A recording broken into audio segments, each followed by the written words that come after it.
Mwakuona alizaliwa na kulelewa katika mtaa duni wenye nyumba zilizojengwa kibubu, zisizo na thamani ya kuitwa nyumba. Mingamo ulikuwa mtaa wenye sifa maalum ambazo zilielezewa asili ya jina lile. Nyumba nyingi za kule zilijinamia ovyo kwa uzee, kama zinazoomba msaada kwa yeyote aliyeziona. Kuta za nyumba zilijengwa kwa mabati makuukuu, kuandikwa kwa udongo, mahema makuukuu au hata katoni na karatasi. Mwakuona alikuwa mwanamume miongoni mwa watoto 12. Tofauti ya umri kati yake na Mnuna aliyemwandama ilikuwa mwaka mmoja pekee, huku miaka 13 ikimtenganisha na mziwanda wao. Ungetembea nyumbani kwao ungedhani ni shuleni kwa wingi wa watoto wao. Kama wazazi wengine wa Mnuna, usemi kuzaa mwana si kazi, kazi ni kulea, au kuwa na maana. Walidhamini wingi wa watoto kwa imani kuwa idadi ile labda ingeleta afueni endapo mmoja wao angebahatika afanikiwe na kuitoa baba yake kutoka kwenye mtini.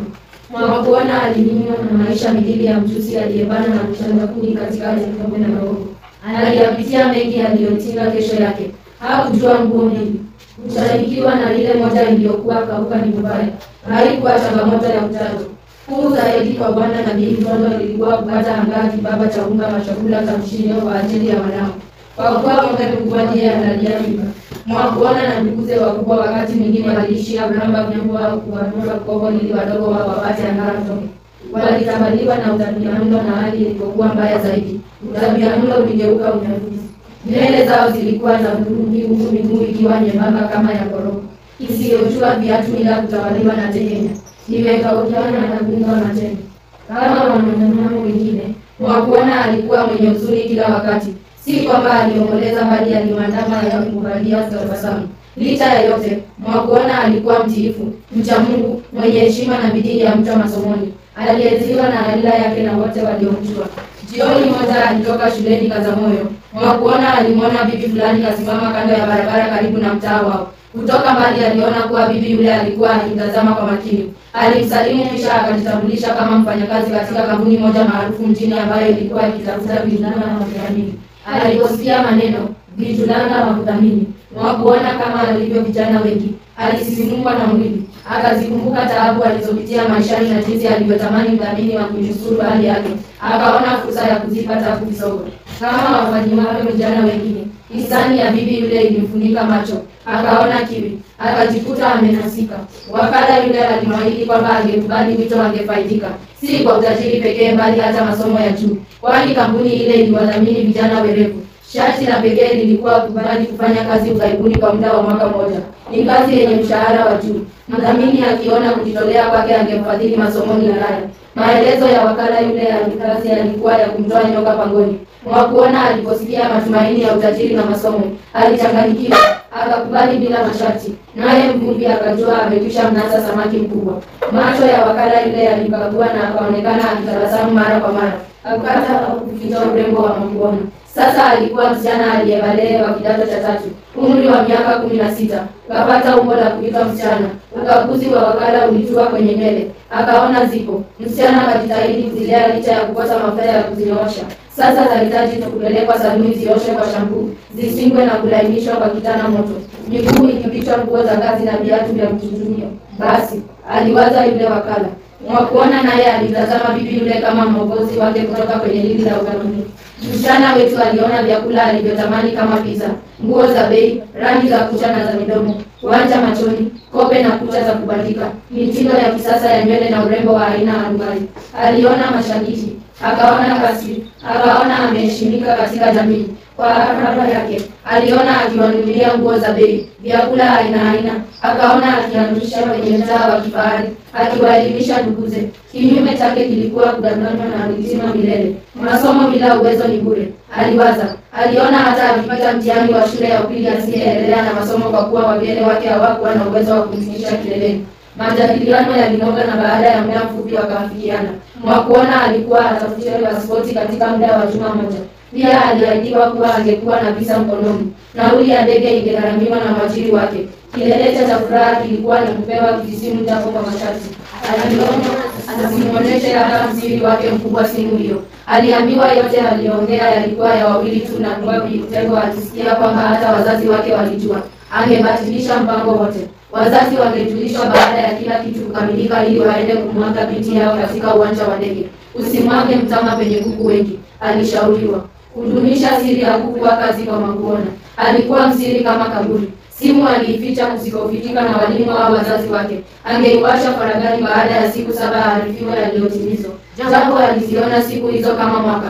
Kila mpango ulikamilika vyema. Alishauriwa atoke kwa siri saa za kwenda shule ili wazazi wake wasijue jama yao. Sasa hakuienzi shule aliyoipenda sana hapo awali. Kuifikiria kungekuwa kiwazo dhidi ya fanaka yake. Shuleni na nyumbani aliuona kama jogoo na mti zilizofaa kutupwa pamoja. Si mapya na thamani bora angeyakumbatia kiganjani. Asubuhi ya miadi ilikuwa na changamoto si haba. Kujiandaa kama aendaye shuleni. Chenga, kuvizia kwingi, kudanganya huyu na yule ili kufika mjini. Nauli aliyoachiwa pamoja na pesa za masurufu alizotunza kama mboni ya jicho lake. Kaziweka pasipofika na mkono ya ziada. Alifanya jitihada kutimiza maagano. Alipofika mjini aliwasha simu kama alivyoshauriwa. Kufika katikati ya mji aliyokuwa majumba yaliyopaa juu kwa juu tayari kulikuwa mafanikio makubwa. Ili asionekane kama kuku mgeni mwenye kamba mguuni, Bi Mtego alikuwa amempa viatu vya thamani kiasi na nguo alizoficha hadi sasa. Kwa kuwa mitaa duni aliwashirikisha wazazi wake, aliulizia msaada wa umma bila kupepesa.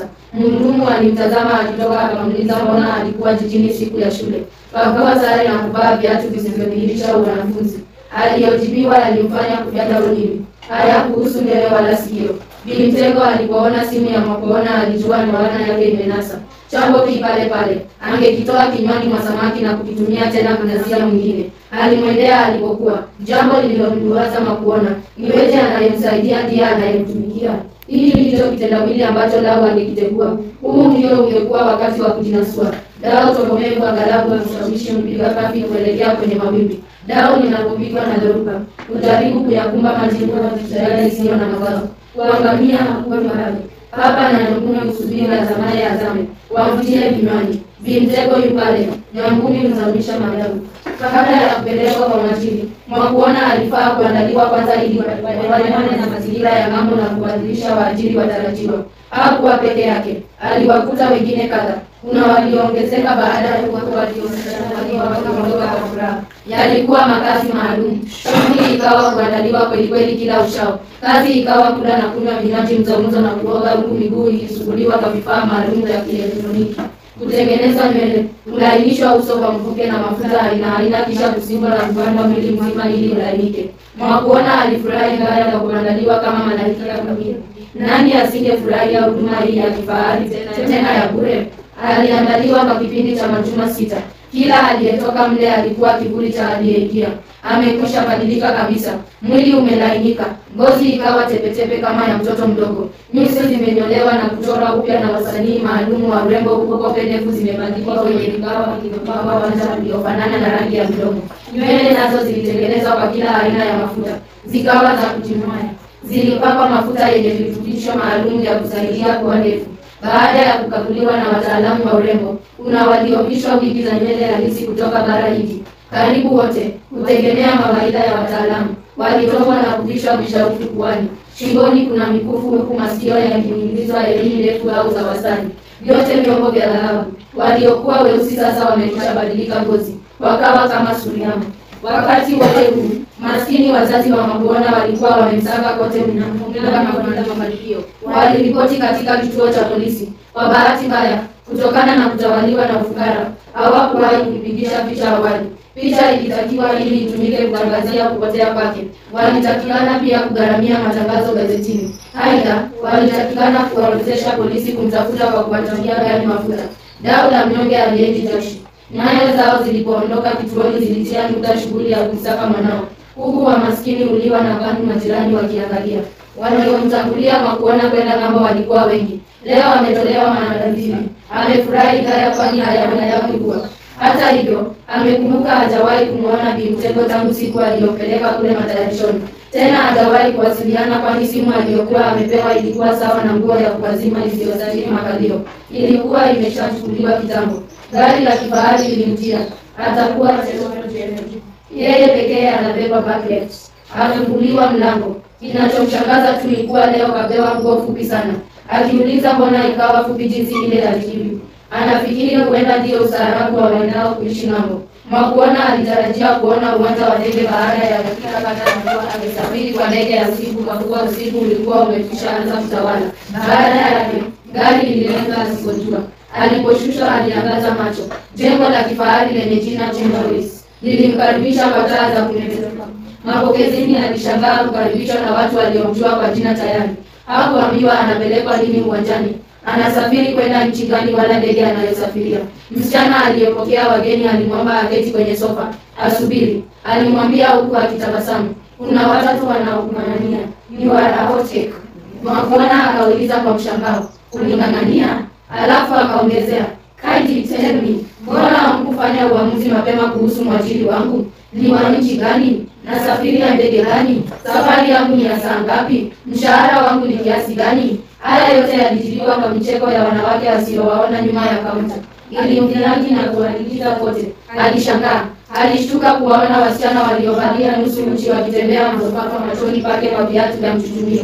Alijiangalia alivyovaa. Mara wanaume waliokalia viti vya kifahari pale mapokezini wangesema, nataka huyu au nipe yule. Naye alichaguliwa akaagizwa na wanawake wengine wafanyakazi wa kule kuelekea kwenye chumba nambari fulani. Aliyechaguliwa angeonyesha uso uliochanganya furaha na huzuni. Kabla ya kuandama chaguo lake, mwanamume angeenda kulipa palipoandikwa pay here. Kwa Mwakuona, yote haya yalikuwa fumbo. Alipoarifiwa kuwa uamuzi umefanya kuhusu nani amchukue, ilikuwa wazi alikuwa amechanganyikiwa kuhusu shughuli za pale. Japo matumaini yalikuwa yakififia, alipiga moyo konde. Akavuta taswira ya ng'ambo iliyokuwa ikimjia na uoga asiyoelewa. Aliamini angetolewa pale na kupelekwa sehemu ya wanaosafiri. Ya pale hayakumhusu mbele wala sikio. Waangaliao nusu uchi na wabara na watembeao kwa madaa mbele ya wanaume watembee. Wawachaguao na wachague kwa malengo yoyote. Bora yeye anajua anacholenga, kazi na masomo ya ng'ambo. Mwana mapokezi alikuwa na kumwomba amfuate. Akanyanyuka haraka kwa furaha na kiherehere. Alifurahi kuwa anaziacha shughuli zile alizozaliwa wala kuziamkia. Analenga ng'ambo. Walifuatana katika ushoroba baina ya vyumba vingi. Amfuata mhudumu mfano wa kondoo amfuataye mchinjaji kuelekea kichinjoni. Walipenda kushoto na kabla ya kufika waendako, aliona upande wa kulia kulikuwa na mapokezi mengine tofauti. Aliwaona wanaume wameketi kwenye viti vya kifahari kama walivyokalia wanaume kule walikotoka. Mbele yao walikuwa watembea wasichana waliovalia vifaa vilivyoning'inia viunoni wakinevua viuno. Akasikia mmoja wa walioketi. Sasa akasimama na kumkumbatia kidosho mmoja, akisema kwa sauti iliyojaa furaha, give me this beautiful queen of all slave queens. She is wow. Alichanganyikiwa hata zaidi, ila sasa alianza kupata mwao kuhusu kilichoendelea pale. Alitaka macho yake yaache kuona yale, yalenge anakoelekea. Kwenye kaunta ya kitengo cha wanaosafiri, kwenye ngoma ya tatu alikutana na msichana mmoja aliyekuwa naye kule matayarishoni. Alitaka kumsalimu ila mwelekezi wake akamwambia, not now, huku akimshika mkono kumwelekeza mbele. Msichana yule alitaka kumpiga papaja, ila alipoona mwenzake anaelekezwa na wasiwasi mwanadamu, alijiendea zake unyonyo huku anasona na kusema, utayajua mwenyewe, niliyajua mie. Mwakuona alishangaa. Ushorobani walikutana na wanaume kadhaa waliogeuka walipomwona wakielekea nje. Kwa gamu na mshangao, alielekezwa kwenye chumba fulani alichoambiwa ndimo alimokuwa alilojia. Aliingizwa na aliyemsindikiza kutoleka baada ya kugonga mlango. Mle ndani alimkuta mwanaume mkota aliyesimama alipomwona.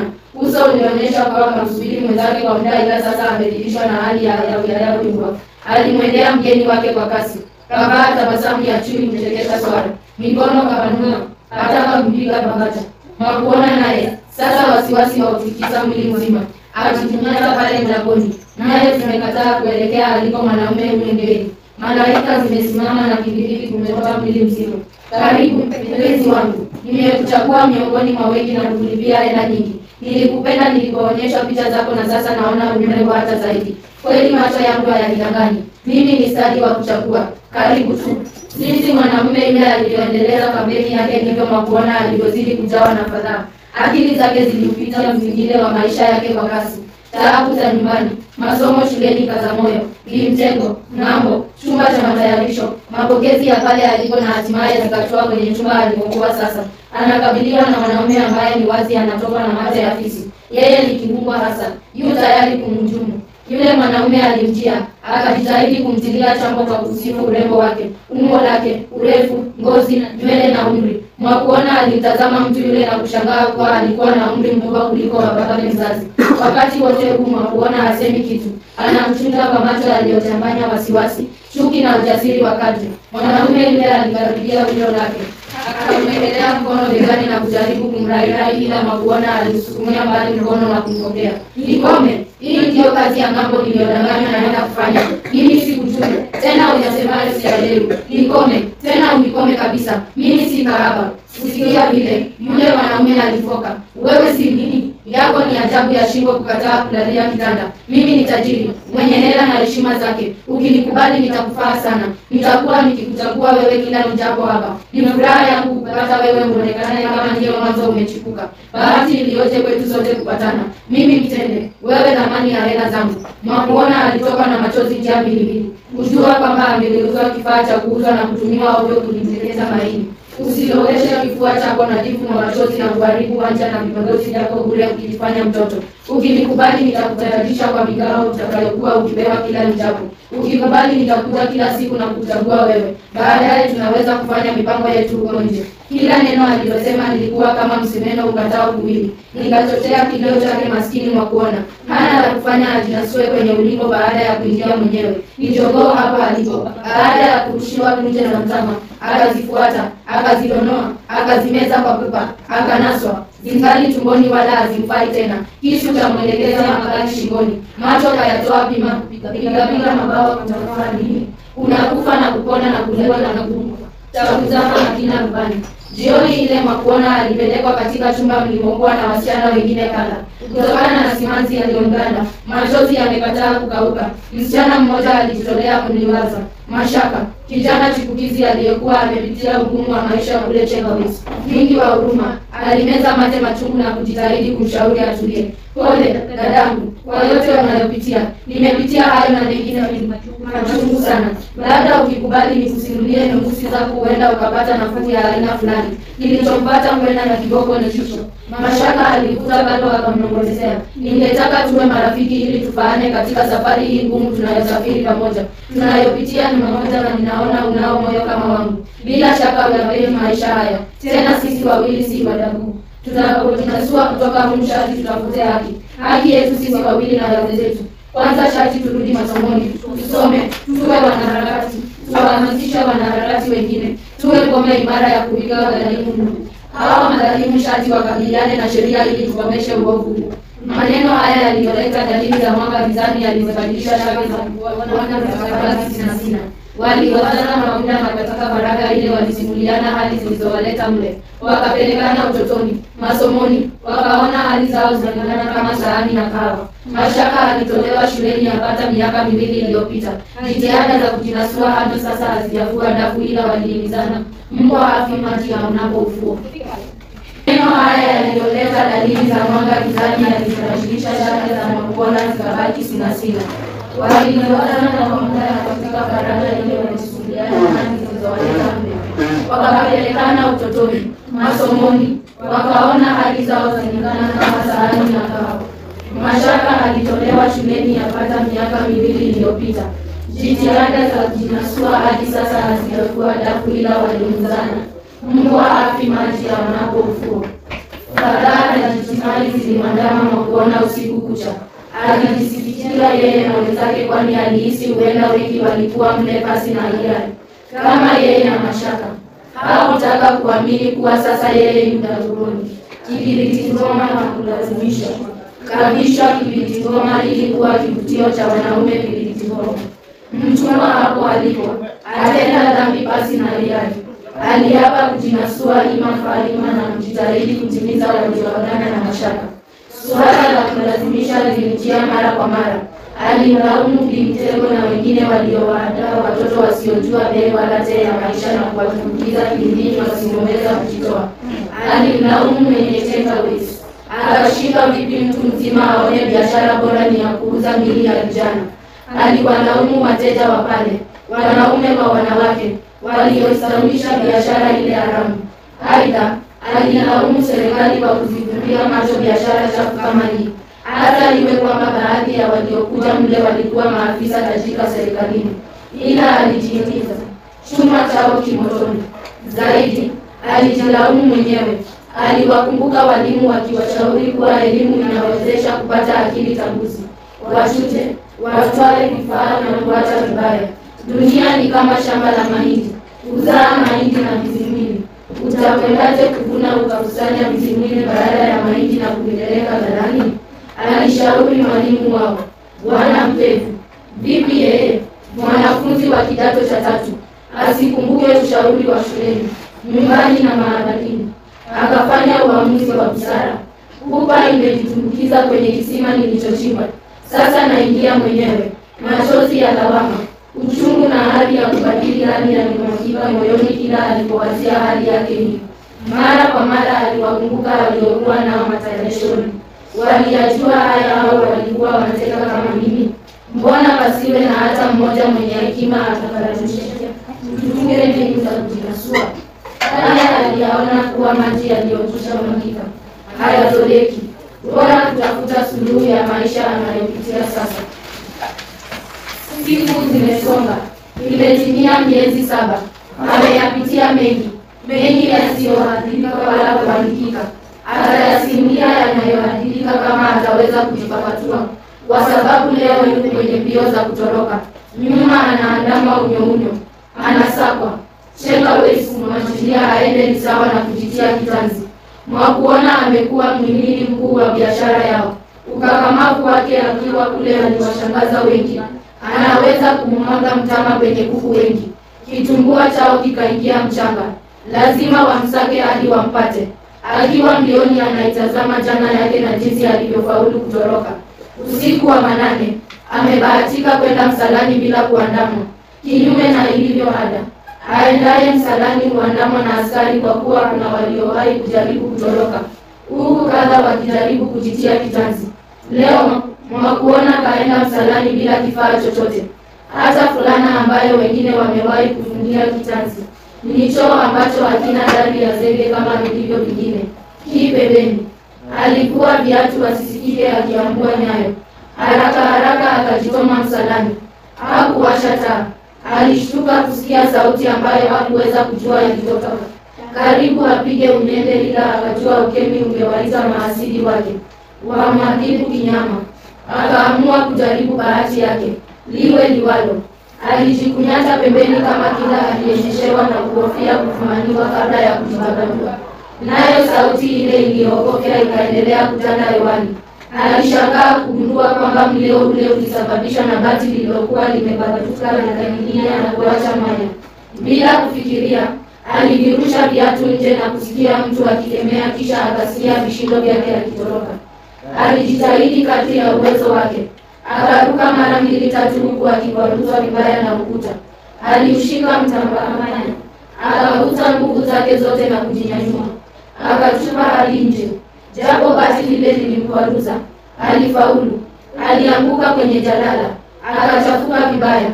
Alivitafuta viatu gizani haraka kwa kutusa, ila alipata kimoja pekee. Akakibeba, huenda kingemfaa. Alimkumbuka mtu aliyegemea alipovitupa nje. Mwakuona yunioni anamkumbuka Muumba na kumuomba amwepushe na shari, afike asipojua. Mbele kuna pande mbili, kwenye giza totoro na kwingine kuna mwangaza. Afuate njia hivi aepuke salama? Aliamua kufuata giza. Heri apate asiyoyajua kuliko kunaso na wanaomwona.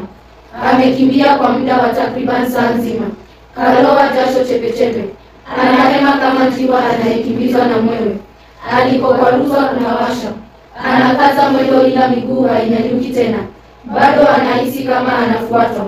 Anaingia kando ya kijia kwenye magugu marefu yaliyojitolea ovyo. Anajishika kiatu vyema tayari kujikinga. Nyuma ya kisiki, anatafuta dira kwa kuwa ana malengo 3 makuu. Kwanza, ni kufika kwao mnamo. Aelekee upande gani afike kule? Tena akifika, aila yake itampokea? Bwana na Bintondo, wazazi wacha Mungu, watampokea mtoto ajaye akivalia kibiriti goma? Jamii itamkubali akija mkono mtupu baada ya miezi 7? Hata kama ni kazi ya ujakazi, aje bila hata chumvi mkononi? Hana hata senti ya kusagia mgunguni? Akili za mengi mabaya aliyopitia zitawafaa nini? Tena alienda maskini wa mali. Sasa anarudi maskini wa kila kitu. Kwa vyovyote vile, lazima asake kwao, ajitambulishe upya. Nyumbani ni nyumbani. Ng'ombe akivunjika mguu malishoni hujikokota hadi zizini, kufaliwa na wenzake wazima. Hata kama anajihisi tambara mbovu, ni tambara lao. Labda watalishona au hata walitumie kutandika mlangoni au kupangusia nyayo. Machozi yalimtiririka mashavuni alipowaza haya. Pili, ni kutafuta kituo cha polisi. Alikumbuka waliohimizana na rafikiye Mashaka kwamba wakijinasua wangejitahidi kuangamiza uovu wa Chengaways na wengineko walioendeleza uovu ule. Walikuwa na mpango kabambe, ila sasa mwenzake yu wapi? Yeye katoroka, hana namna ya kumfikia. Lakini mwakuona, mtu anayependa kutimiza ahadi sharti apige hatua. Atatafuta kituo cha polisi, labda kwa msaada wa jamii yake. Apige ripoti, asimulie yote yanayotendeka Chengaways. Aliamini polisi wangechukua hatua, wawanusuru maskini wenzake na kuiangamiza biashara ile haramu. Tatu, alilenga kutafuta yaliyo mashirika ya habari, asimulie yaliyomfika. Wahalifu wale waandikwe. Huenda kwa hatua hii wanaharakati binafsi na mashirika yasiyo ya kiserikali yaingilie, yashirikiane naye kuangamiza uovu huo. Chengaways nako, shughuli zote zimekama. Wilaya muhimu, mhimili mkuu wa biashara, umetoweka. Askari wamo taabani kwa kupangazwa utepetevu. Wasipomrejesha Mwakuona watapigwa kalamu. Vijana wote wa kike na kiume watachunguzwa, kwani huenda ikawa jama ya kutoroka mmoja mmoja. Msako umeanza. Kila chumba kinapekuliwa. Wameingia chooni na kuona mwanya na alama za damu. Sharti wamsake Mwakuona. Sasa wamo njiani. Kuna walio na magari, waendesha pikipiki na hata baiskeli. Wengine wakilia kwa miguu na kupekua kila mahali. Mwakuona angali anajikunyata nyuma ya kisiki. Baridi shadidi inamguna. Anatetemeka kama kifaranga aliyenyeshewa. Moyo wa mpaka. Damu ilitaka kumsaidia kupambana na hali. Autazame mustakabali wa maisha yake. Kule mtaani, jua linachungulia. Mchana wapisha hodi. Mbali huko, anakuona Mwinamo. Bado kainama mbele ya mitaa jirani ya kifahari.